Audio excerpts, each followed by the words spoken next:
Hello and welcome. I am Dr. Anil Joshi. Welcome you to my series that is Learn Radiology from Dr. Anil Joshi. We are going to see basics of radiology of different types, different topics, different modalities in each lectures. There are multiple series, there are multiple lectures and there are multiple topics covered. In this lecture we are going to see sonography part, that is the Doppler and routine sonography, that is the grayscale, and its application in scrotal sonography. So today's lecture is about scrotal sonography. This is part 2. Since the topic is vast, we are divided into multiple subtopics and there are different lectures. This is part 2, and whichever are the lectures covered in part 1, part 2, part 3 etc., there is a chart given and there is a information available. So depending on what information or which topic you want, you can select a lecture number. At the onset, we want to do some disclosures, acknowledgement and disclaimers. As far as possible, the material is our own. This is our own research material which I have gathered from the institute where we are working, that is the teaching institute, medical colleges, and all this material is our own.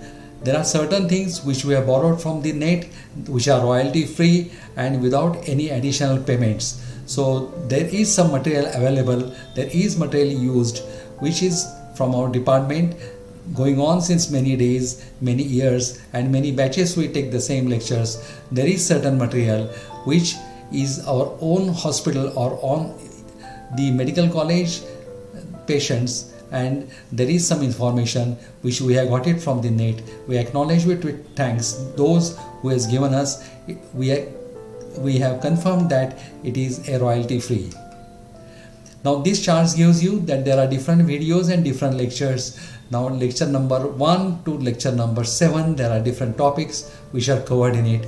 So whichever lecture is your interest, you can go to that lecture. So today's lecture is on lecture, that is video 2, mainly covering ectopic testes and certain congenital anomalies or certain findings in the testes which are called as red testes. So this topic which we are going to cover today in brief.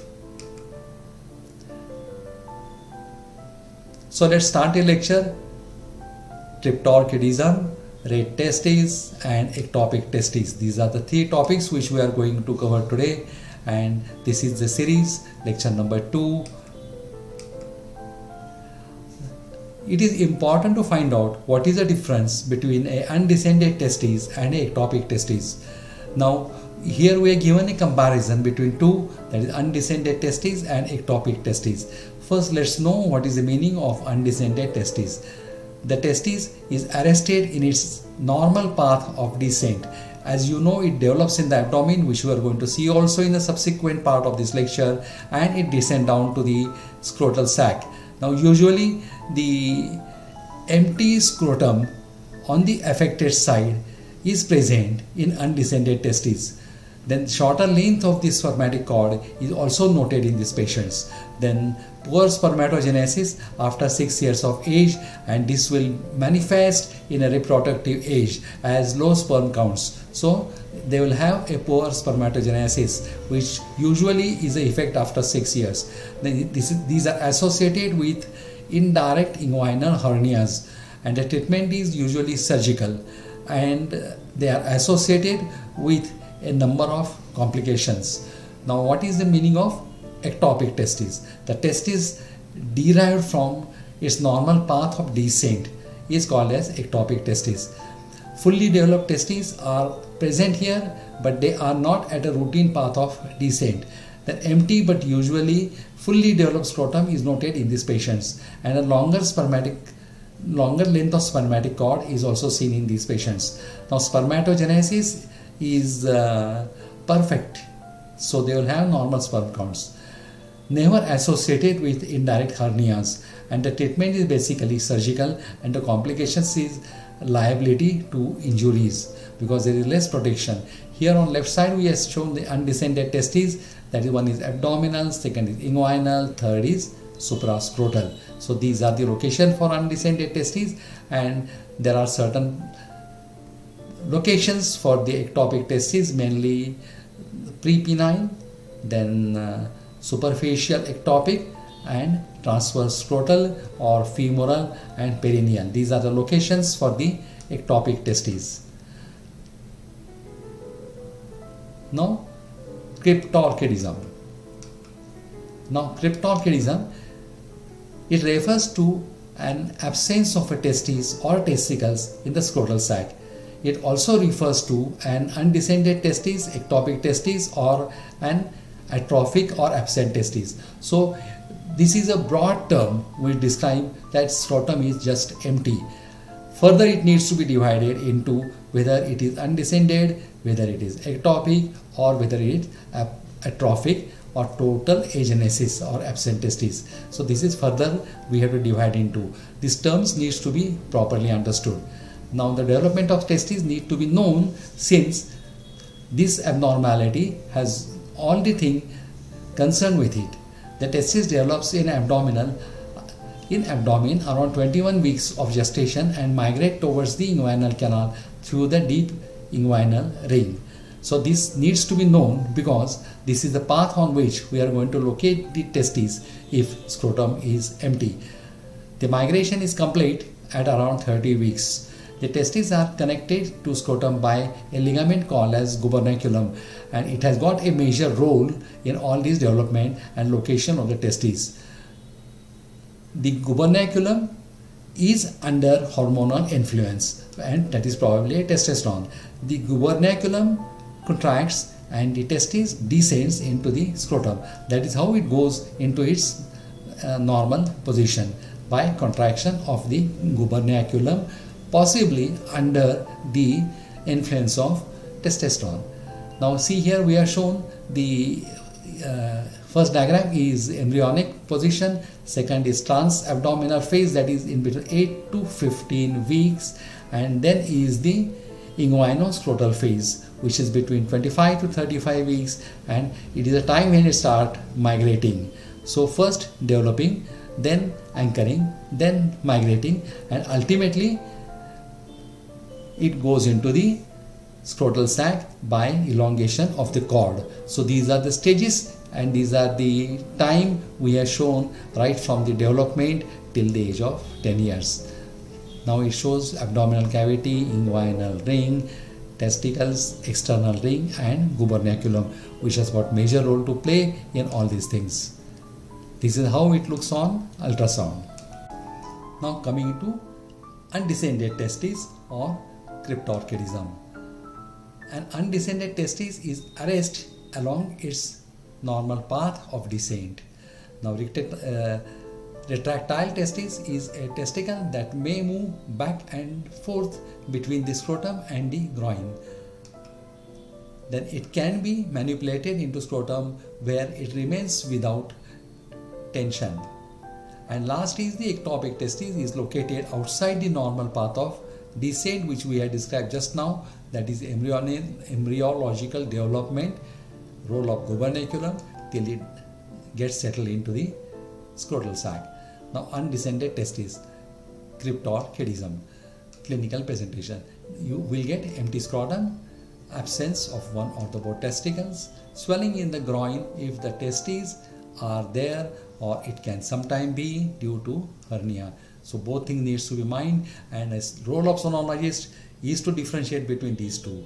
On examination, hemiscrotum is underdeveloped, hypoplastic testicle may be palpable in the groin, and it fails to come down. It is not a retractile testis. And if non-palpable, if we do not palpate a testis in a way clinical examination has described, it can be intra-abdominal, it can be atrophic, or it can be agenesis. Now causes or associations of undescended testis. That is a premature birth. Birth occurs before full term of the testes. So before testes develop, a child takes birth, and in that case there may be undescended testes. Then intrauterine growth retardation, IUGR, associations with smoking, alcohol intake during pregnancy, androgen sensitivity syndrome, or gestational or diabetes. Now continuing, cryptorchidism, role of imaging. Now role of imaging is for location and follow-up after orchioplasty. So post-operatively as well as for detection, there is a good role of sonologist. Sonography is sufficient in majority of cases, but in case if sonography is non-conclusive, then one has to think of MRI or CT for further evaluation. Then further going into cryptorchidism, that is the imaging differential diagnosis. Now what are the differential diagnoses? Ectopic testis, it can be in perineum, then femoral canal, pubic symphysis or opposite sac, and third is retractile testes. These are the imaging differentiating points one has to consider while doing ultrasound. Then what are the complications? Infertility, malignancy, torsion, and what is the treatment?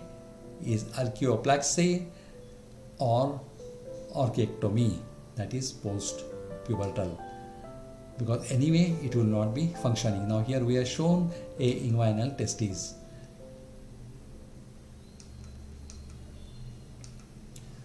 Now let's go to the undescended testes. Now what are the associations of undescended testes? Are premature birth, both occurs before full term or descent of the testes, then intrauterine growth retardations, association with smoking or etc., androgen sensitivity, gestational diabetes. Almost common for both these entities which we are describing right now. So cryptorchidism, again the complication are infertility, malignancy, or that can be a torsion. Then orchioplasty and orchiectomy are the. Now, what is must while doing the sonography? While doing sonography, we must be cautious, and therefore what we say is there are some must while doing sonography, because in majority of undescended testes are found in inguinal canal. Ultrasound sonography often we mix with Doppler examination of the inguinal region is essentially when a testis is not found in the scrotal sac. So it is first thing what you have to look is at the inguinal region. Then again where you can find them are in perineum, femoral canal, pubic symphysis or opposite sac. Now what is red testis? Now let's come to the next entity, that is the red testis. What is it? The red testis is a network of small canals that joins in the hilum of the testicle, that is the testicular mediastinum. From the highly coiled seminiferous tubules, the sperm cell will be transmitted via the red testis to the epididymis. At the bottom of testicle, the epididymal caudal eventually changes into the ductus deferens. Now, red testis is a network of interconnecting tubules where the straight seminiferous tubules empty. It is located within the highly vascular connective tissues in the mediastinal testis. The epithelial cells form a single layer that lines the inner surface of the tubules. The cells are cuboidal. With microvilli and a single cilium on the surface. The immature spermatozoa passes from tubuli recti into the red testis. Now tubular ectasia of the red testis. It shows the multiple dilated duct. What is the clinical significance? The red tubular ectasia is a disorder of the red testis characterized by multiple benign cysts, that is the cuboidal Sertoli cells. There are no spermatogenic cells in it. Now it is surrounded by lymphatic channels, blood vessels and Leydig cells. Here we are shown it. The red circle shows where the red testicle red is shown. It is again showing like ductus deferens, then red testes, tubuli recti, then seminiferous tubule. It shows how it empties in it, then the scrotal wall, then it shows tunica vaginalis, then albuginica, septi, epididymis and testicular artery or veins. All these anatomical structures are described in this diagram. Then what is the function of it? it appears the function of the rat testis is to mix these sperms as well as they leave the seminiferous tubules. So the mixing occurs here. The sperm leave the seminiferous tubules in the dilute secretions of the Sertoli cells. The rat testis does modify the luminal fluid with a limited amount of secretions and reabsorption. So it adjusts it to the optimal level. The majority function is reabsorption of about 95% of the fluid, which increase the sperm concentration prior to entering the epididymis. Now, further more information, the rat testis is an anastomotic network of delicate tubules located in the hilum of the testicle that carry sperm from the seminiferous tubules to the efferent ducts. It is the counterpart of the rat ovari in females, and its function is to provide a site for the fluid absorption. After seeing a theoretical aspect, let's see how practically it looks on the sonography film. Now these are the tubular ectasias, that is numerous small tubular cystic structures what we are seeing, and they are devoid of any vascularity. They are surrounded by vascularity, but as such there are no blood vessels within them. They are the cystic tubular structures surrounded by a vascular area. So these are the different patients. In different patients we are showing you in different type how it can manifest.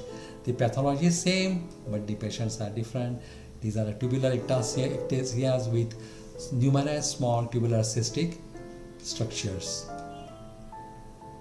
Now we are seeing in this where the testis develops, how they descend, what is the role of gubernaculum, whether they can be arrested in its path or they can be seen in their path other than which is a normal descent.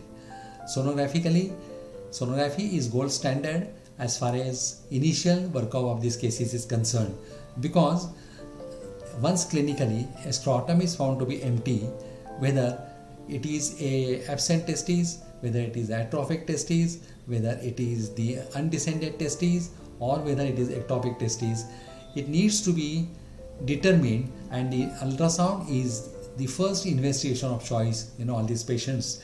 But not that all the time the ultrasound will be successful.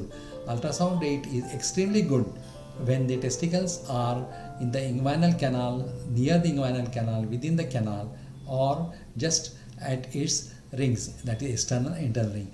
Ultrasound scores best in these areas. However, sometimes it do happen that the ultrasound do not detect where the testicles are. In that condition, one has to think of CT or MR as the additional investigation of choice. With this, we are coming to end of part 2 of the scrotal sonography series. In this, we have seen in detail if the scrotal sac is empty, how to investigate it with the help of ultrasound, and how to be beneficial to the clinicians. Ultrasound is non-invasive and therefore investigation of choice in this patient. With this, I thank you for giving me your valuable time. Please note, radiology is not a race. It's a process. Be a part of it and enjoy the feast of knowledge. I am Dr. Anil Joshi, logging off till we meet again. Whenever a patient will refer to you for the empty scrotal sac, try to give your best to them. Try to gain more and more knowledge. Try to find out with the help of the age of the patient, size of the testicle, location of the testicle, what will be the outcome, because surgeons are needing this for their further management and treatment. And not only this, but we'll have to follow these patients in subsequent days if required, if clinically indicated, and we can make best of our knowledge. We can give benefit to the patient and they can be benefited and they will be thankful to you. With this, let's say goodbye till we meet next time. Take care, give your best to the patient.